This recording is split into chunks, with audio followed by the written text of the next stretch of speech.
नमस्कार. ज्ञानेश्वरी वाचन भाग 18. जय जय राम कृष्ण हरी, जय जय राम कृष्ण हरी, जय जय राम कृष्ण हरी, जय जय राम कृष्ण हरी. आता आमुजा दळी नायक, जे रूढ वीर सैनिक, ते प्रसंगी ऐक सांगितती. ओवी 103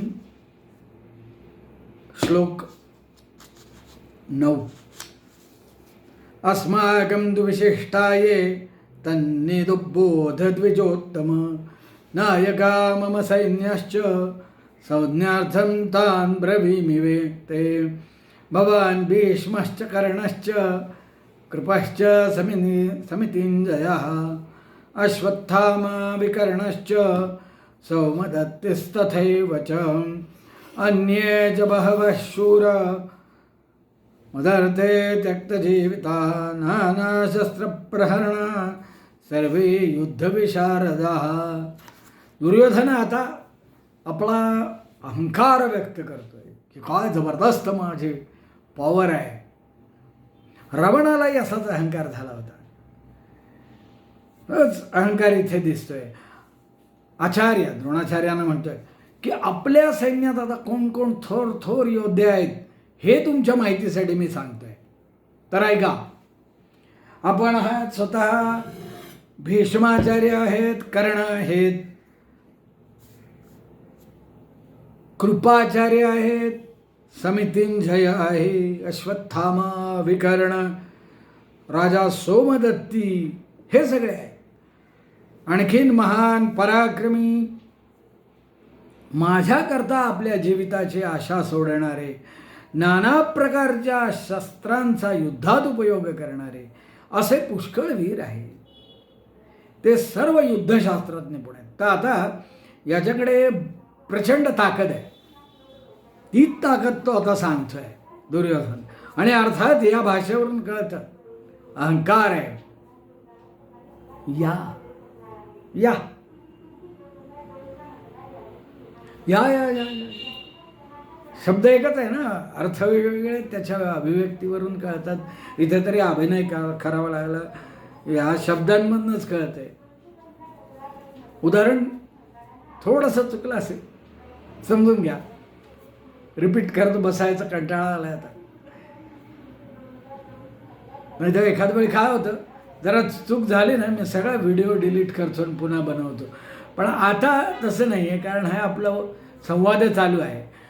पण एक असं आहे की या हा एकच शब्द आहे, वेगवेगळ्या पद्धतीने उच्चारला की त्याचे अर्थ वेगळे होतात, त्याची मनातली भावना त्यावरून कळते. तसंच एकूणात शब्द जरी तुच्छतेचे, शिव्यांचे नसले तरी देखील या सगळ्या शब्दांचं मिळून सुद्धा कळतं की अरे इथे अहंकार आहे. बस 2 भाग होते, दोन्ही भाग सांगितले.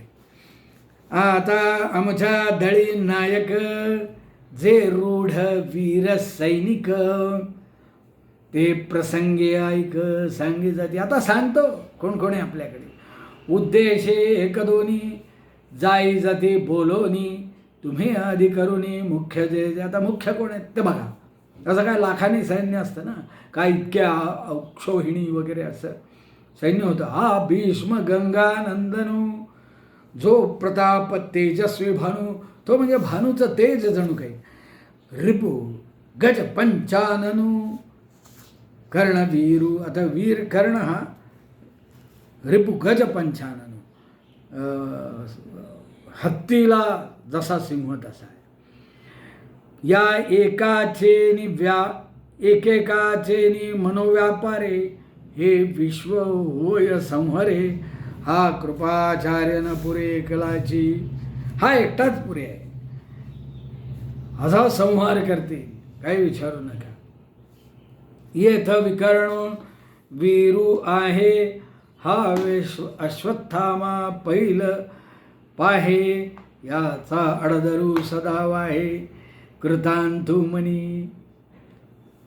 अश्वत्थामा फार दूरचं बघतोय. समितिंजयो सौमदत्ती, ऐसे आणि काही बहुत आहाती, जयाची बळामिती धाताही नेणे. जे शस्त्रविद्या पारंगत, मंत्रावतार मूर्त, हे काजे अस्त्रजात येतो निरूढ. हे अप्रथमल जगी प्रतापू अंगी, प्रचंड शक्ती अंगात असलेले, परी सर्व प्राणे मजची लागी, राहिले असती. माझ्याकडे त्यांनी आपलं सगळं वाहिलंय. निष्ठा पतिव्रतेचे हृदय जैसे, पथी वाचून न स्पर्शे, मी सर्वस्व या तैसे सुभटांसी. आता इथे पतिव्रतेचं हृदय पती वाचून कोणाकडे बघत नाही असं म्हटलंय. आम्ही ॲज अ वैद्य असं म्हणतो की पुरुषांनी देखील हे पाळावं की इतर स्त्रियांशी संबंध ठेवू नये. वैद्यकीय कारण पण आहे हे. तर आपलं हे धर्मशास्त्र, आपलं अध्यात्मशास्त्र आहे. त्यामुळे त्यांनी पूर्वीचा काळ असल्यामुळे पतिव्रतेला फक्त नियम दिला आहे, पण हा नियम पुरुषांनाही लागू आहे आताच्या काळात. मी सर्वस्वया तैसे सुभटांसी, आमुचिया काजाचे निपाडे, देखती आपुले जीवित थोकडे, ऐसे निरवधी चोखडे स्वामी भक्त. असे स्वामी भक्त आहेत की आपलं जणू काही संपलंय आता सगळं, असं धरून ते आले. झुंजते कुळकणी जाणती, कळे कीर्तीसी जीती, हे बहु असो क्षात्रनीती येथोनिया.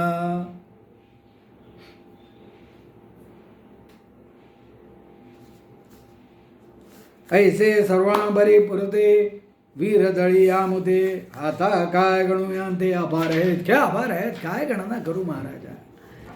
ओ द्रोणाचार्य महोदय, गुरुजी, आता काय बोलू, आपल्याकडे काय जबरदस्त आहे सगळं. आता आमच्या सैन्यात जे प्रसिद्ध सेनानी आहेत तेही या प्रसंगी सांगतो. ऐका, तुमच्या माहितीकरता 1-2 जे तुम्ही आधी करून मुख्य वीर आहेत ते सांगतो. हा गंगापुत्र भीष्माचार्य, पराक्रम रूपी अति दैदिप्यमान सूर्य आहे. आता भगवंतांनी तेवढी विशेषणं लावली नाही, तेवढी माऊली लावणार, आपल्याला माहिती आहे. माऊली हे सगळं भरपूर बारखाव्याने आपल्याला कंटाळा येऊ नये म्हणून मोठ्या मौजत सांगते. आता माझं एक थोडं कौतुक झालं आहे तेही सांगतो, त्याला कशा मर्यादा आहेत तेही सांगतो, आणि एक थोडीशी टीका आहे प्रेमाने केली आहे ती पण सांगतो. त्यालाही उत्तर आहे. म्हणजे उत्तर कौतुक झालं म्हणून त्याला उत्तर नाही असं नाही आहे, पण कौतुक आणि टीका या दोन्हीबद्दल त्या माऊलींचे लाख लाख धन्यवाद. तर पहिला जो आहे तो एका मातेचा आहे. तिने खूप कौतुक केलं आहे, तिने विशेष काही दुसरं म्हटली नाही आहे. दुसरी एक माऊली असं म्हणाली की अरे प्रसाद, मला वाचायला आता तेवढं दिसत नाही, तर मला हे ऐकायला बरं वाटतं. आणि दुसरी माऊली पण तेच म्हणाली, पण त्यात एक थोडासा असा विषय आला, आणि आमच्या भगिनींनी पण ते सांगितलं, ज्येष्ठ भगिनी जे आहेत त्यांनी, की थोडंसं विषयांतर होतं. तर आता जे कौतुक आहे ना त्याला एक उत्तर आहे की आता आपली सेवा घडते आहे, पण हे सगळं माझ्याच्याने होणार आहे असं मला वाटत नाही. त्यामुळे ही सेवा मी किती देऊ शकतो असं नाही. पहिल्या ज्या महिला आहेत त्यांनी जे कौतुक केलं आहे त्या स्वतः कवयित्री आहेत, फार खूप कौतुक केलं आहे, त्यांचे खूप धन्यवाद.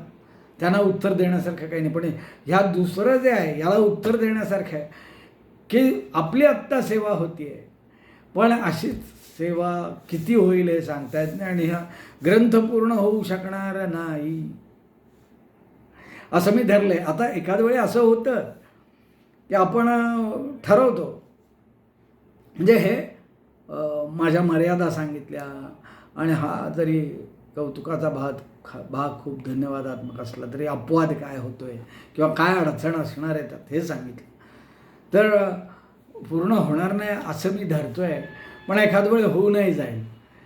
कारण एकदा काय झालं, आम्ही अशा परिस्थितीमध्ये होतो, बिल्डिंग बांधायची होती असं तसं, तर ताजमहलला मुलांना घेऊन गेलो आणि त्यावेळी ताजमहल पाहून झाल्यावर सांगितलं की जगातलं एक आश्चर्य आहे, हे एक आश्चर्य तुम्हाला दाखवलं, आता ह्याच्या पुढे काहीही तुम्हाला मी दाखवू शकेन असं नाही. आणि प्रत्यक्षात मात्र पुढे आणखीन काही काही त्यांना दाखवता आलं आणि नंतर तर मुलाने कमालच करून टाकली. दुसरं आश्चर्य त्याने आम्हाला दाखवलं. पूर्वी सांगितलं असेल पण काही लोक डायरेक्ट एखाद्या नव्या भागात येतात ना म्हणून. तर हे तुम्हाला माझं कौतुक किंवा मुलाचं कौतुक सांगण्यासाठी नाही, एक उदाहरण झालं. उदाहरण अशासाठी की म्हणतोय मी की हे सगळं पूर्ण होईल नाही होईल माहीत नाही, पण कदाचित अचानक जसं आता संपलं आता एवढंच असं म्हटलं, पण खूप नंतर झालं तसं होऊ शकतं. अगदी पूर्ण नाही तरी आम्ही त्यावेळेला 15वा अध्याय आणि 12वा पाठ केला होता बघा, तिथपर्यंत झालं तरी पुष्कळ आहे. तर आणि या वेगाने काय होणार म्हणून तर ती टीका आहे, फार विषयांतर होतं आहे. पण आता कसं आहे, जर मी गप्पा मारल्यासारखं बोललो नाही तर मग मीच कंटाळेन. अगदी माऊलीने खूप गोडच सगळं लिहिलं आहे, त्याला काही शंकाच नाही त्यात. पण मी जर गप्पा मारल्यासारखं नाही बोललो तर मला कंटाळा येऊ शकेल.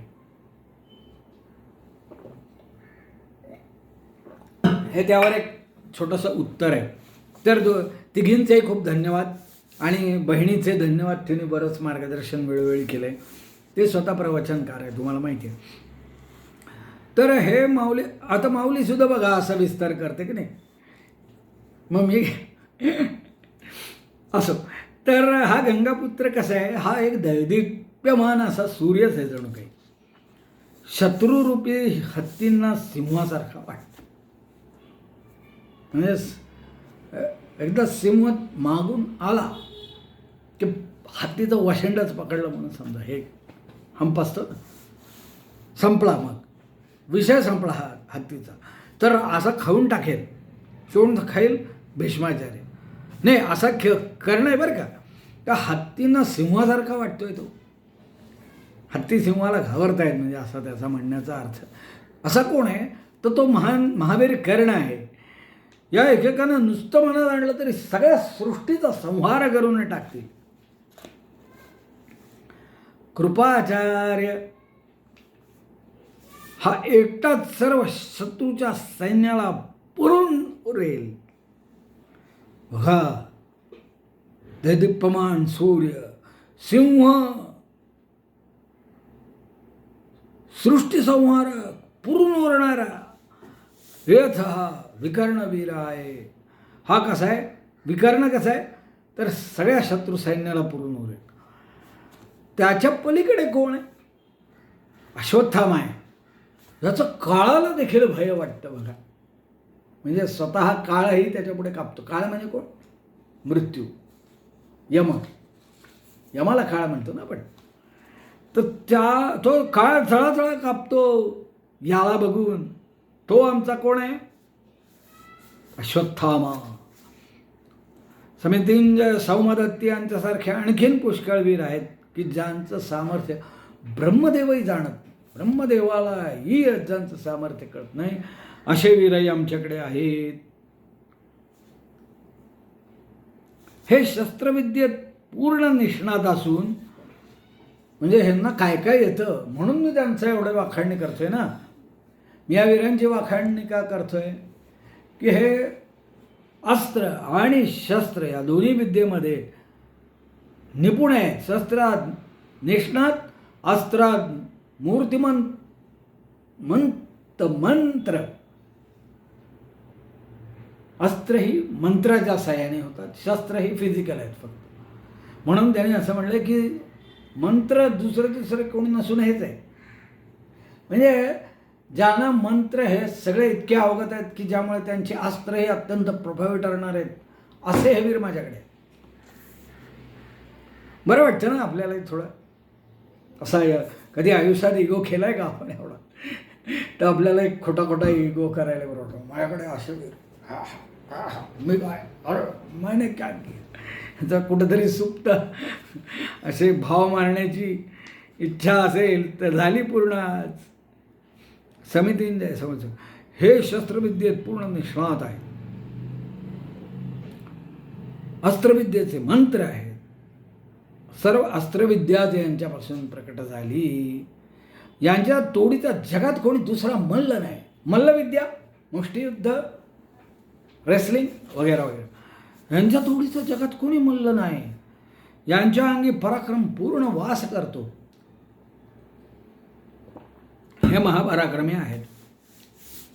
आणि एवढं असूनही त्यांनी माझ्यासाठी स्वतःच्या जीवावर पाणी सोडले, मेलो तरी चालेल, आता माघार नाही. आता हे दुर्योधना, तुझ्यासाठी माझं जीवित अर्पित झाले आहे, मी तुझाच झालो, आता या युद्धात मरण आलं तरी चालेल.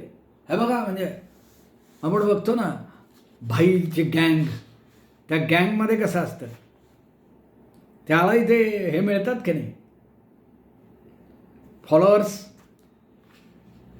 सो मी तर तसे गुंडांना देखील फॉलोअर्स हल्ली अजूनही आहेत ना, तसे त्याला आहेत. आणि असं नाही जीवावर उदार होणारे आहेत, हल्ली पण आहे. पतिव्रतेचे मन जसे पती वाचून दुसरे कशालाही शिवत नाही, त्याप्रमाणे या योद्ध्यांचे सर्व काही मी आहे, माझं सर्वस्व आहे मी त्यांना. आता पतिव्रतेचं पती वाचून मन असं म्हटलंय, तर पत्नीव्रत पण असायला हवं. आपण हे मी ॲड करतोय काळानुरूप. जर बायको पतिव्रता हवी असेल तर पुरुषाने पण पत्नीव्रता असायला हवं ना. नाहीतरी एखाद्याच्या पत्नीने कोणीतरी दुसऱ्याचा पती हा पत्नीव्रत नसलेल्या शिवाय कसा बरं संबंध ठेवेल. म्हणजे कोणीतरी एक पतिव्रता आहे, ती नाही आहे पतिव्रता, ती कोणाशी तरी दुसऱ्याशी संबंधित झाली आहे, असं जर असेल तर जो असा दुसरा जर कोणी नसेल समोर, तर हिचं पातिव्रत्यही ढळणार नाही ना. मग तिलाच कशाला दोषी द्यायचा, समोरचाही दोषी आहे. त्यामुळे दोघांनी आपलं निष्ठा, एकनिष्ठा रामाप्रमाणे असणारं आपलं एक पत्नीव्रत पाळावं.